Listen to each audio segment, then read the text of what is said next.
Bonjour mesdames et messieurs, bienvenue dans ce journal. 243 emplois permanents et environ 1000 emplois indirects seront créés grâce au projet d'exploitation de la bauxite de Bénéné dans le département de Bongouanou. C'est une opération minière qui vise à produire 315 000 tonnes de bauxite calcinée par an, et ce avec des retombées économiques énormes pour le pays. La signature de convention a eu lieu vendredi dernier entre l'État, représenté par le ministre de l'Industrie et des Mines, Jean-Claude Brault, et la société Lagune Exploitation de Bongouanou. Reportage signé Salimatou Dia, commenté par Adama Kone. Une signature de convention et le mariage est scellé entre l'État de Côte d'Ivoire et la société Lagune Exploitation de Bongouanou. Une union autour de l'exploitation des gisements de bauxite localisés à Bongouanou, dans la région du Moronou. Permis d'exploitation accordé, place à la création d'emplois et de richesses pour le pays. Un gisement qui va employer à peu près 240 Ivoiriens, essentiellement, en position d'employés permanents, et avec beaucoup d'emplois indirects. Avec une production qui va osciller autour de 300 000 tonnes. Financé à hauteur de 26 milliards de francs CFA, pour une durée de 20 ans, l'exploitation de la bauxite de Bénéné se fera en 3 phases, dont la production de la bauxite calcinée. C'est une première dans notre pays. C'est la première fois que nous allons exploiter et exporter la bauxite. Ça veut dire que le potentiel minier de la Côte d'Ivoire existe. Le deuxième motif de satisfaction que nous avons dans le cadre de cette signature de convention, c'est le fait que c'est une entreprise ivoirienne. Et ça nous réconforte, parce que le président de la République, le Premier ministre, le gouvernement n'ont cessé de demander aux opérateurs ivoiriens de s'intéresser au secteur minier. Dédommagement, création d'écoles et d'activités génératrices de revenus sont entre autres les externalités prévues en faveur de la population environnante. Le ministère de l'Intégration africaine et des Ivoiriens de l'extérieur a organisé jeudi dernier un déjeuner de presse. L'objectif était de dresser le bilan des activités de la Direction générale des Ivoiriens de l'extérieur et d'en dégager les perspectives. Ce bilan révèle que la diaspora ivoirienne, c'est plus de 1500 associations. La sensibilisation contre le phénomène migratoire porte donc ses fruits et à ce jour, plus de 1200 Ivoiriens sont de retour en Côte d'Ivoire. Astou Touré. Les journalistes à l'honneur au déjeuner organisé par la Direction générale des Ivoiriens de l'extérieur, DGIE. L'objectif est de partager avec la presse nationale et internationale le point des activités menées par cette direction qui a pour mission de faciliter l'intégration des Ivoiriens de la diaspora en termes d'investissement et de lutter contre le phénomène migratoire. Au nombre des acquis, on peut citer entre autres des campagnes de sensibilisation dans plus de 15 régions de la Côte d'Ivoire, des centaines de conférences internationales sur la question migratoire. Ce bilan se chiffre à 1279 Ivoiriens revenus en toute sécurité en Côte d'Ivoire. Il se chiffre à la 2e édition du Forum de la diaspora. Il se chiffre à 2 conférences débats pour faire le bilan des activités de la direction générale. On a aussi parlé de Afterwork de la diaspora, où nous rencontrons la diaspora de retour pour partager avec elle ses difficultés sur le terrain. C'est aussi toutes ces rencontres régulières, ces conférences internationales sur les questions de la migration pour mieux intégrer les Ivoiriens de l'extérieur dans le développement de la Côte d'Ivoire et mieux traiter la question de la migration de sorte que la migration soit positive et bénéfique à tous. En termes de perspective, la Direction générale des Ivoiriens de l'extérieur entend continuer la sensibilisation par la mise en œuvre d'un programme en langue, la validation du plan retour volontaire et le retour au pays des personnes en situation d'extrême détresse. Ce n'est pas seulement la sensibilisation qui va aboutir à une véritable prise de conscience sur le phénomène migratoire. C'est aussi le démantèlement des réseaux d'irresponsables, des réseaux mafieux. C'est aussi la mise en place de beaucoup de dispositifs d'appui à l'investissement, que ce soit des jeunes ou des femmes dans la société. Dans les enquêtes menées par l'ambassadeur de Côte d'Ivoire en Libye, son Excellence M. Thiam Mokodou, on a pu dénombrer 595 Ivoiriens qui attendent à être amenés en Côte d'Ivoire. Et donc, ce sera fait par vagues successives. La première vague est prévue pour la mi-novembre. L'état-major des armées a abrité une rencontre ce samedi entre les généraux des grands commandements de l'armée et de la gendarmerie et une délégation des populations de Yakassé à Tobrout. Les populations de Yakassé et à Tobrout venues présenter leurs excuses au grand commandement de l'armée et de la gendarmerie ivoirienne pour les violences qui ont été commises le 11 mars dernier par des groupes de jeunes. Violences qui avaient conduit au saccage de la brigade de gendarmerie qui devrait être inaugurée le même jour. Herman Guivet. Sur la terrasse du mess des armées de l'état-major général, la jeunesse de Yakassé à Tobrout, conduite par son président, présente ses excuses pour les actes d'incivisme et de vandalisme auxquels certains jeunes de Yakassé à Tobrout se sont livrés un samedi 11 mars 2017. Ce jour devait être pourtant un jour de fête. Il devait voir l'inauguration officielle de la brigade de Yakassé à Tobrout. Quand on est en faute, il n'y a pas de multiplication de paroles à faire, mais nécessité de faire profil bas. Nous, vos enfants, nous nous mettons en genoux pour implorer votre pardon et nous vous prions avec insistance de l'accepter tout en vous promettant que ces écarts de comportement ne se verront plus en notre sein. Pour rappel, des jeunes en colère s'étaient rendus à la gendarmerie nationale pour que leur soient remis 2 individus qu'ils avaient eux-mêmes conduits à la brigade de gendarmerie. Devant le refus de la gendarmerie de donner satisfaction à leurs demandes, ils se sont livrés au saccage de la brigade. Un message de repentance appuyé par l'honorable Seka Joseph, cadre de la région, qui a également félicité les forces de gendarmerie pour le travail abattu et plaidé pour le renforcement de leur capacité d'intervention. Nous, population de Yakassé à Tobrout, reconnaissons que nous avons failli aux règles élémentaires de l'hospitalité. Au nom de mes parents, à l'instar des jeunes qui l'ont fait tout à l'heure, pardon mes généraux, je vous prie de faire violence sur vous-mêmes et dites-nous, mes généraux, nous vous pardonnons, car vous ne savez pas ce que vous avez fait. Un message de repentance qui a trouvé un écho favorable auprès des grands commandements de la gendarmerie nationale et de l'armée ivoirienne. Je voudrais donner des conseils à nos jeunes. Leur demander d'être à l'école de nos sages ici présents. Parce que ce 11 mars, vous avez été intraitable malgré l'intervention de nos chefs traditionnels. C'est ce qui nous a le plus peiné. Vous êtes totalement pardonnés. Mais le pardon aussi viendra de la suite. On peut demander pardon aujourd'hui et puis poser un autre acte demain.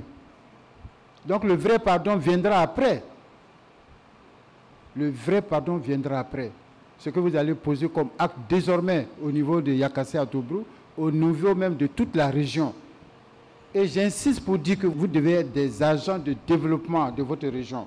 Une cérémonie à cheval entre la tradition et le modernisme, du kaolin offert au grand commandement, signe de sanctification et de purification en pays atier, de quoi impulser une nouvelle dynamique dans la relation armée-nation dans la région de Lamé. La Côte d'Ivoire est de nouveau frappée par le deuil. Le monde de la littérature ivoirienne est donc en deuil. Regina Yaou a définitivement rangé la plume. L'écrivaine est décédée dans la nuit de samedi à dimanche. Née en 1955 à Dabo, Regina Yaou a marqué la littérature ivoirienne par la qualité de ses écrits et de ses nombreuses publications. Issa Yaou. Le monde des arts et lettres est en deuil. Regina Yaou a rangé définitivement la plume. Elle est décédée dans la nuit de vendredi à la suite d'un accident vasculaire cérébral, AVC, à son domicile, à la Riviera Faya. La famille est encore sous le choc. Toute jeune, nous dormions dans la même chambre. Et ses écrits, c'est moi qui les lisais d'abord. Je l'ai beaucoup encouragée. J'étais avec Regina dimanche. À mon anniversaire, je ne peux pas, je ne comprends pas. Les professionnels du monde des lettres aussi ne comprennent absolument rien face à cette brusque disparition de l'écrivaine. Pour toutes les écrivaines de Côte d'Ivoire, c'est une grande perte. Regina nous avait toutes prises sous son aile. Elle était la conseillère. Et apprendre aussi brutalement sa mort sans qu'elle ne soit malade, c'est vraiment un choc. En 1977, elle a été révélée avec sa nouvelle La Citadine au lycée technique. On avait convenu, dans le cadre du prix Ivoire, d'aller à la rencontre des élèves du lycée technique ce 8 novembre-là. Née le 10 juillet 1955 à Dabou, Regina Yaou a à son actif une trentaine d'œuvres. Elle laisse derrière elle un garçon de 17 ans. La femme occupe une place prépondérante dans la société Nzima. Une journée lui est consacrée pour la magnifier, mais aussi pour la former. Les femmes Nzima, regroupées au sein de plusieurs associations, ont bénéficié d'une formation relative au fondement de la société Nzima. Elles se retrouveront plus tard sur place à la place de l'Abissa en compagnie de la Reine-Mère pour danser. Victoria Angwa.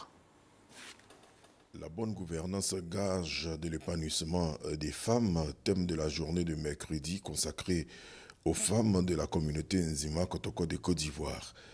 Elles ont eu droit à une formation sur le thème « Les fondements de la société Nzima ». Les femmes tiennent une place de choix dans la société Nzima parce que c'est à travers l'appartenance au clan de la mère que l'on s'identifie.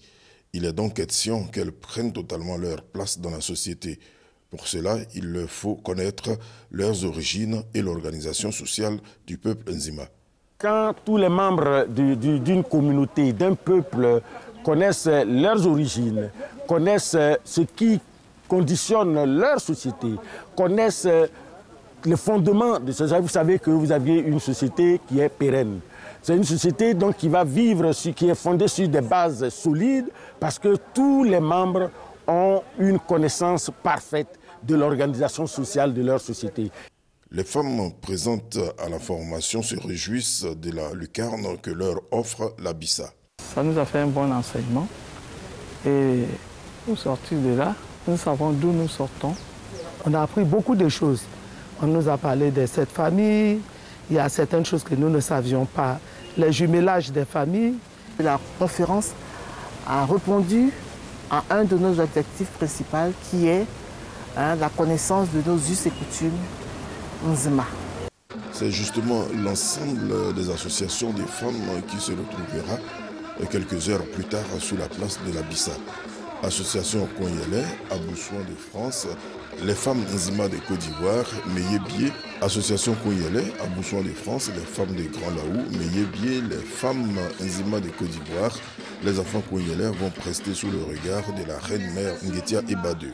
Le clou de la manifestation sera la prestation des présidentes des associations de femmes et de la reine-mère et aussi de sa suite. Un mot de cinéma à présent. La libre circulation des personnes et des biens dans l'espace CEDEAO, c'est un défi pour les pays membres de la communauté. Le film Frontières met à nu justement les tracasseries routières et toutes les difficultés rencontrées par les femmes commerçantes sur les routes de cet espace. Réalisé par la cinéaste burkinabé Apolline Traoré, le film est au programme dans les différentes salles de cinéma d'Abidjan. Issa Chouanaïo. Le film Frontières, une histoire palpitante de femmes commerçantes sur les routes dans l'espace CEDEAO, communauté économique des États de l'Afrique de l'Ouest. Adjara, Nakisi Savané, Emma et Sali, en partance pour Lagos, se rencontrent dans un bus sur le trajet Bamako-Cotonou via Ouagadougou. Le voyage, un véritable parcours de combattants. Vous avez combien de pailles? Dans le 2 sacs, 50 pailles. J'espère que vous me dites la vérité sur la quantité. Sinon, bien, ça fait 1000 francs par paille. Vous payez 50 000 francs CFA. Bref, le film Frontières de la réalisatrice burkinabé Apolline Traoré met en nu toutes les incongruités des accords de libre circulation des personnes et des biens en Afrique de l'Ouest. Après la grande première au Palais de la Culture de Trècheville, le long-métrage est en projection dans les salles de cinéma abidjanaises. Depuis plusieurs années, on parle beaucoup de migration entre les pays africains et l'Europe.